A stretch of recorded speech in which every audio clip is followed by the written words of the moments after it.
Then we pop into the Coracle for a pint of real ale, or a couple of pints in my case. Andy very kindly let us eat our fish and chips in there. Not this feeling too. I'll just confuse Emma if I do this. Like, what are you doing? Well, we can sit down and eat round here, can't we? There we go, you've had your drink, yes, you want? No? There's a good girl.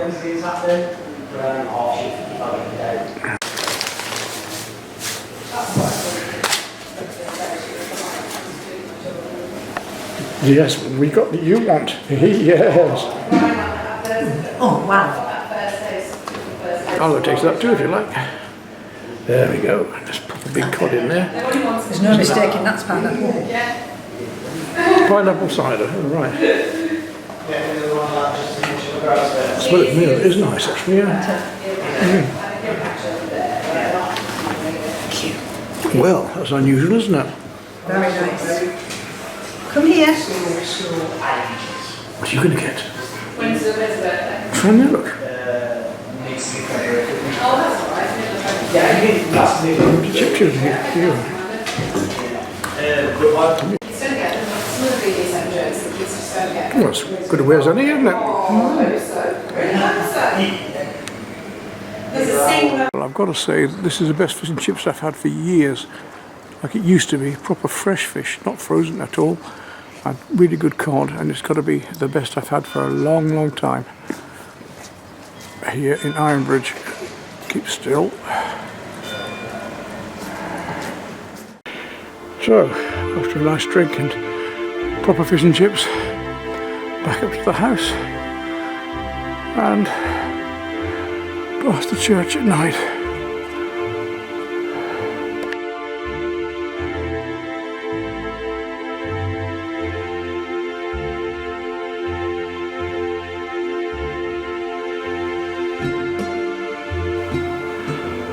Okay, off we go.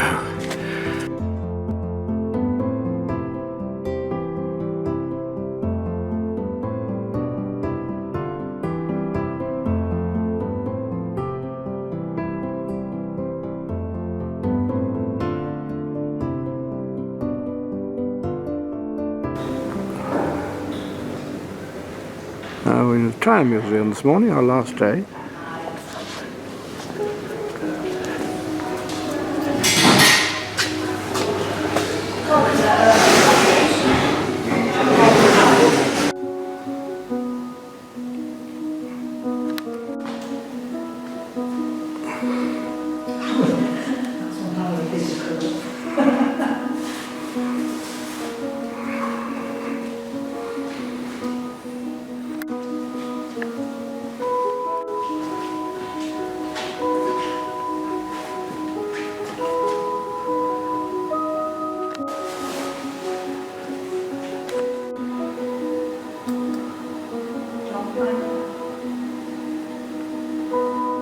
And a John Piper painting.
Wonderful, these tiles.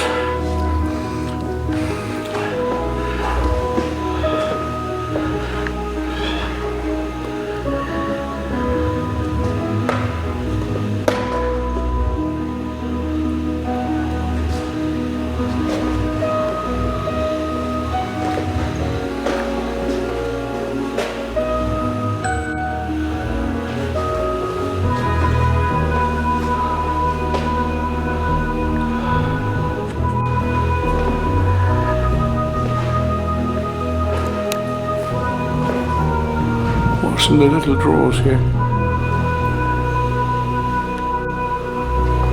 So many tiles, so many designs. Put them all in.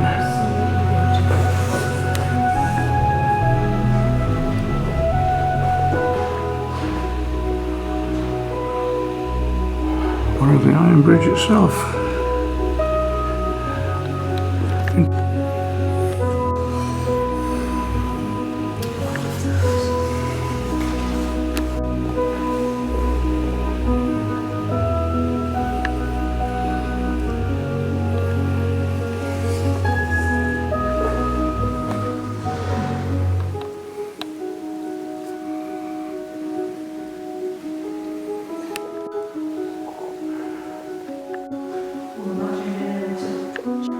You'd never do it.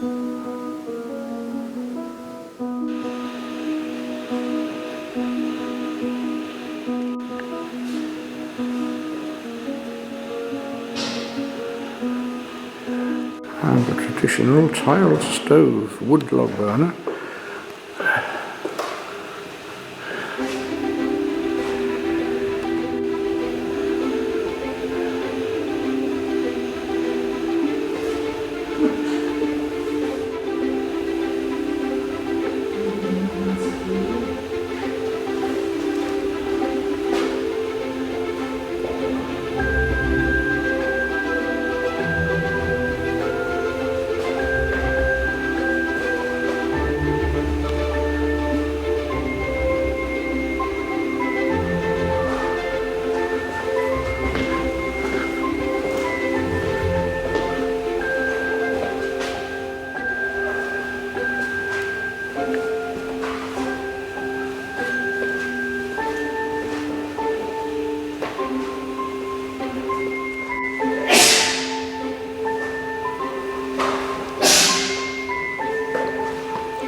Beautiful pieces here, exquisite.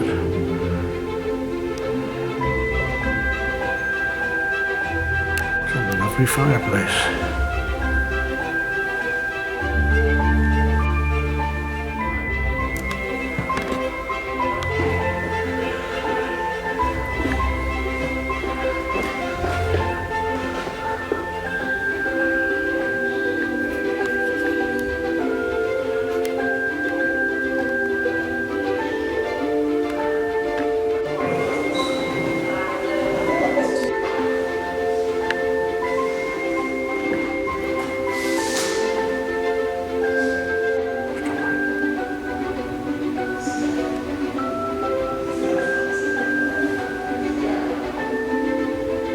A real black hat up there.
The London tubes, of course. In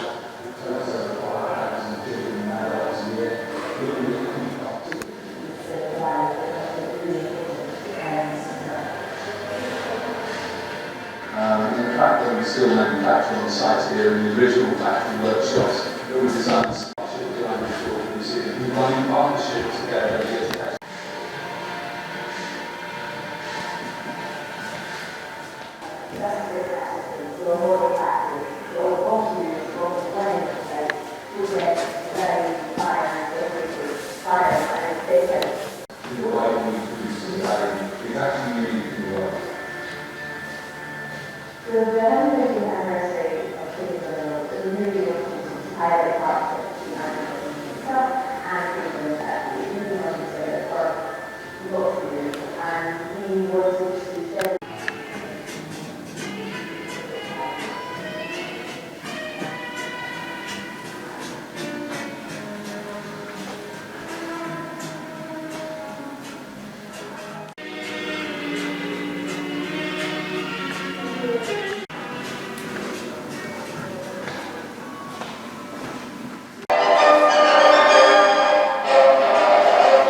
The moulds themselves. That's the moulds for making the tiles. All stacked inside here, and rows of the originals.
A lovely example of pierced ware here.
Enamel ware.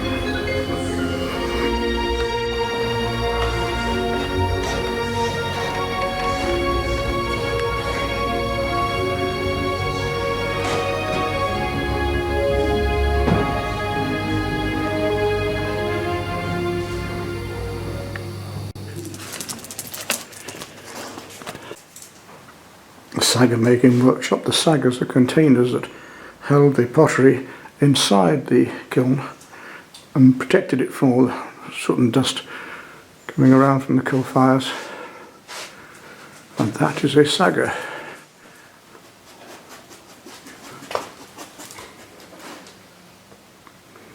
Let's have a look in and around a big old kiln. Beautiful beehive spiral bricks inside to make the funnel.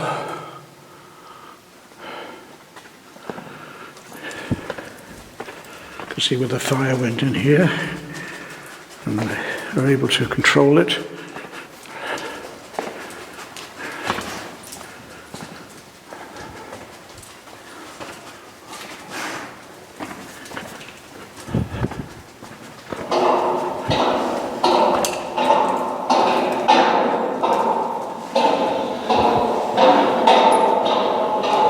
And there you can see the saggers in the background, which will protect all the pots placed inside those. A skilled job.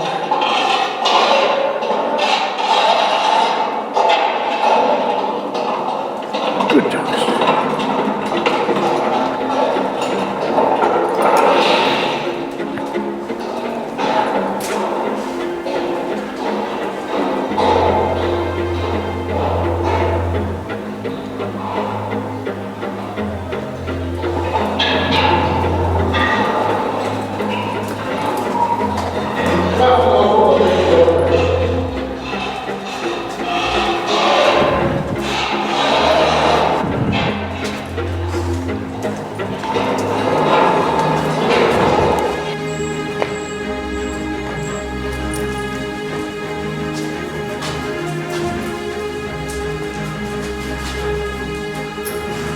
More modern little workshop here, electric kiln, electric wheel. In those days would have been kit wheels.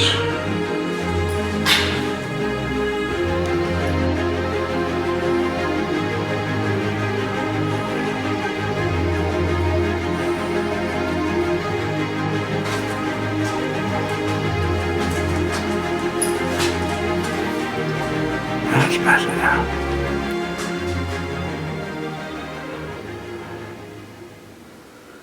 Now we can see more of the old machinery.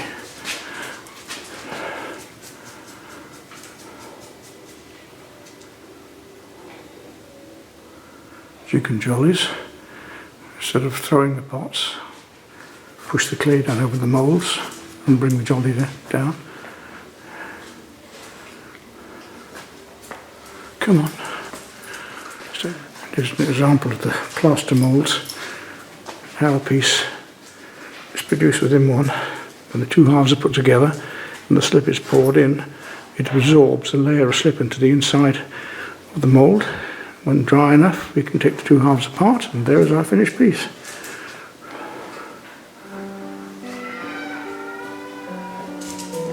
Girls.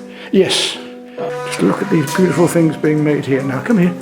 Steady. Don't go knocking things off. Absolutely gorgeous little items, look. All of these are handmade and then either fired separately or added to pottery. As you can see with that pot over there. And that's the underglaze colours on. And then what?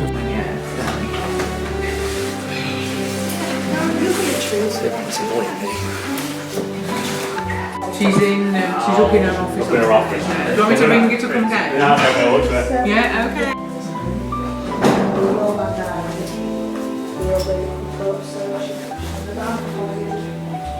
Terrible, isn't it? That's true.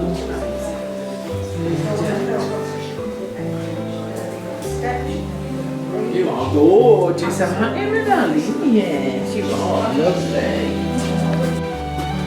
And of course it's of interest as to just how many processes were possible to make one pot like this. And when you look at these little labels at the back, every single one of these labels is one of those processes, from making the moulds to making the saggers to firing. It took all of these people to make one pot.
This looks to me like being a good place to paint.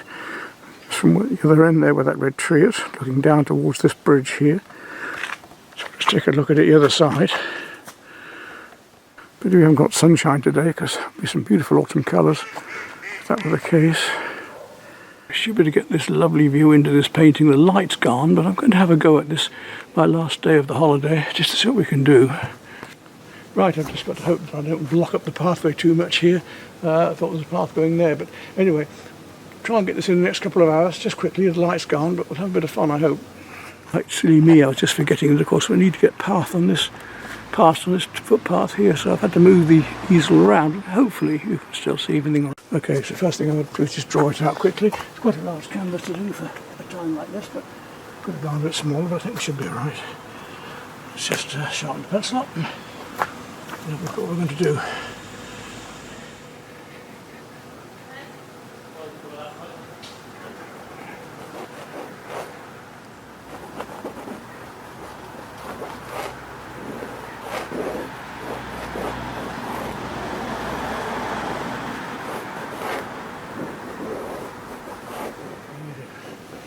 So I'm using my camera to just get the composition of this thing sorted out as quick as I can. I don't have to measure everything up too much, so it's easier for me to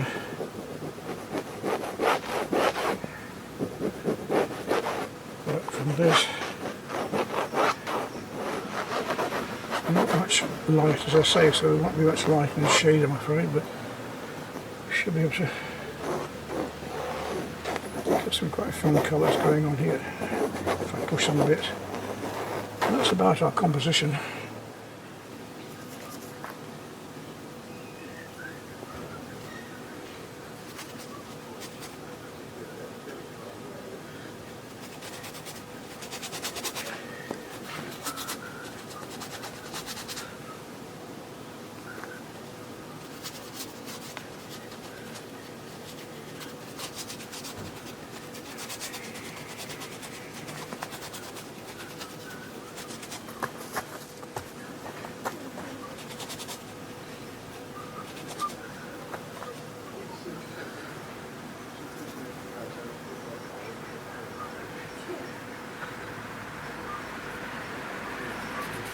Well, he just realised the battery has just run out on me, so I must continue. I'll just move the camera around a bit more actually to get onto the painting. I should be alright there, I shouldn't be in the way. As you see, I'm well on with it now, but I'm just starting to really find these lovely colours now, these lovely rich. This evening light, soft evening light that's coming through here.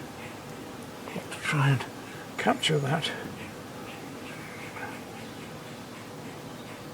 Even though it's not very vibrant, it's still got some beautiful colour relationships going on in amongst it.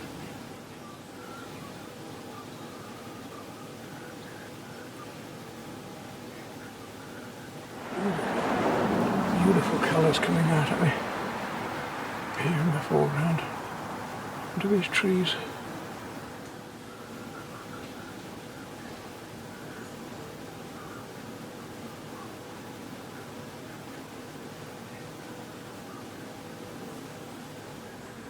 I managed to capture the essence of this scene. I don't know if you can tell me the time I've had. I don't think it's too badly. Now at this stage it's late on, there's not much light left, but I'm able to play these final colours together, try and get some coherence in this last light. That's lovely. Thank you. I've just got enough light to finish off, I think. Yeah.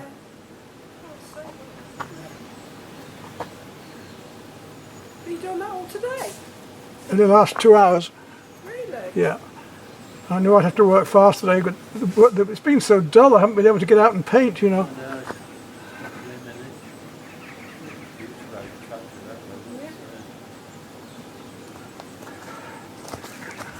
I wanted it's my last day today, so going back tomorrow I wanted to try and get something done while I still could. You've only got the colour of the tree like that.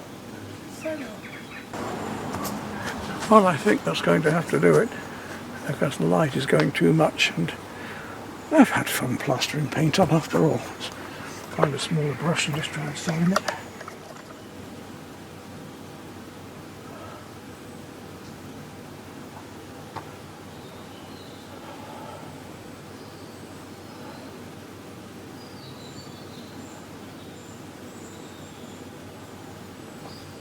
So let's take at the view we've got.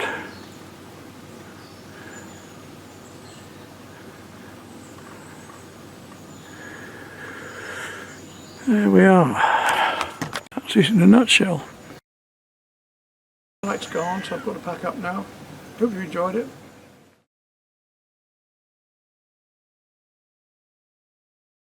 Oh, paintings are at Ironbridge and that latest holiday we had across there. Wonderful time for a week.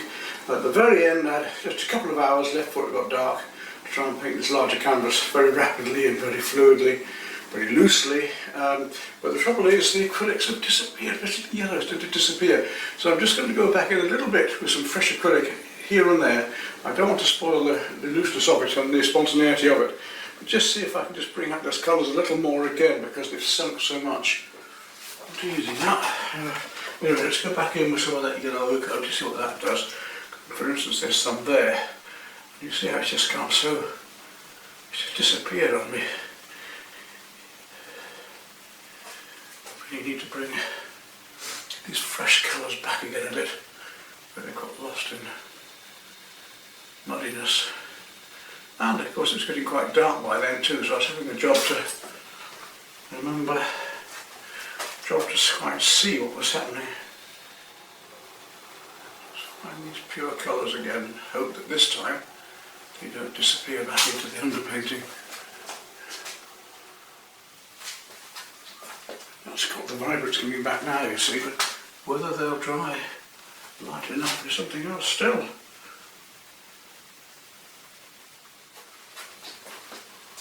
Now, let's go some of these lighter yellows, because the yellow I've got, the lemon yellow I've got is very light. I want to see some of these golden colours.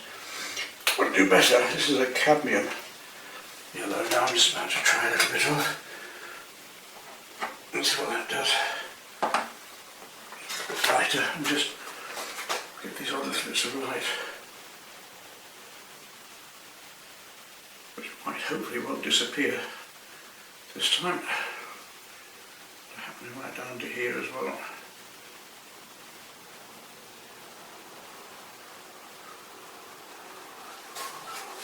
That's so much different, you see. It brings it all back again. The yellows were there, but they just, the cheaper colours just disappeared. Better altogether. Didn't want to do a lot because the actual base painting I think is quite lively and nice. Just wanted to bring out some of these lovely light areas as they come out over the. Don't overdo these lights. They certainly were there. I think I've brought those yellows back enough now. I think this just about captures it again. That'll do, keep it at that, shall we? Right, there we are then.